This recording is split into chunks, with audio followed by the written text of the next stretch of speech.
کیونکہ پلاطس کو جو ہے یہودیوں کو بھی جواب دینا تھا۔ یہاں پلاطس کا دل و دماغ دو جگہ پہ تھا، مسیح کی طرف تھا اور یہودیوں کے بزرگوں کے پاس بھی تھا۔ اس لیے پلاطس مسیح سے یہ سوال کر کے بھی کہ سچائی ہے کیا، مسیح کے سچائی کو نہیں جان سکا۔ میرے بھائی، سچائی کی تلاش آدھے دل سے نہیں ہوتی۔ دماغ ادھر ادھر رکھ لیتے ہوئے سچائی کے پہچان میں نہیں آ سکتے۔ اب ہم آیت 39 اور 40 پڑھیں گے، جو کہ یہ باب کی آخری آیتیں ہیں۔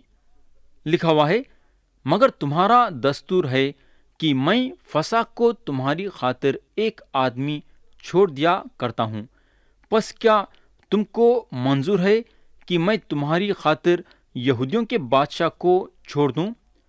انہوں نے چلا کر پھر کہا کہ اس کو نہیں، لیکن بربا کو، اور بربا ایک ڈاکو تھا۔ پیارے بھائی اور بہن، یہاں پلاطس فیصلہ جلد سے جلد کر کے یہ پریشانی سے چھٹکارا پانا چاہتا تھا، تو انہیں یہودیوں کو یہ بولنے کو لگا کہ میں تمہاری خاطر یہودیوں کے بادشاہ کو چھوڑ دوں۔ پلاطس اپنے خواب و خیال میں بھی نہیں سوچا ہوں گا کہ یہودیاں باربا کو مانگیں گے، مگر سچا یہ ہے کہ یہودیاں باربا کو مانگے جو ایک ڈاکو تھا۔ مگر پلاطس کے دل میں یہ بات گڑ گئی تھی کہ مسیح بے قصور ہیں۔ انہیں جانتا تھا کہ دشمنی میں آ کے یہ لوگ مسیح کو اس کے حوالے کرے ہیں۔ تو یہاں ختم ہوا یوحنا کی انجیل کا 18واں باب، اور ہم آتے سے وقت باب 19 اٹھائیں گے۔ مگر ختم کرنے سے پہلے میں آپ سے ایک سوال کرنا چاہوں گا۔ میرا سوال یہ ہے کہ کیا آپ کا رشتہ یسوع مسیح پہ ایمان لانے کے ذریعے سے ذاتی طور سے خدا کے ساتھ قائم ہوا ہے کیا؟ میرے دوست، آخر خدا یسوع مسیح کو یہ دنیا میں کئی کو بھیجا؟ آخر خدا کا مقصد کیا تھا؟ میرے بھائی، خدا یسوع مسیح کو اس لیے بھیجا تاکہ آپ کے لیے اور میرے لیے گناہوں کی معافی اور ہمیشہ کی زندگی کا راستہ نکالے۔ خدا آپ سے اور میرے سے ذاتی طور سے رشتہ قائم کرنا چاہتا تھا۔ یسوع مسیح یہ دنیا میں 2000 سال پہلے آئے اور ہمارے گناہوں کی پوری قیمت صلیب پہ اپنی جان دے کے چکائے۔ ان پہ ایمان لانے کے ذریعے سے آپ کو اور میرے کو گناہوں کی معافی ملتی ہے، اور خدا کے ساتھ ذاتی طور سے رشتہ قائم کرنے کے ذریعے سے ہم ہمیشہ کی زندگی حاصل کرتے ہیں۔ تو پیارے بھائی بہن، کیا آپ یسوع مسیح پہ ایمان لا کے خدا کے طرف سے گناہوں کی معافی حاصل کر کے خدا کے ساتھ ذاتی طور سے رشتہ قائم کرنے کے لیے تیار ہیں کیا؟ خدا ہم سب کو آج کے کلام کے ذریعے سے برکت دے، یسوع مسیح کے نام سے آمین۔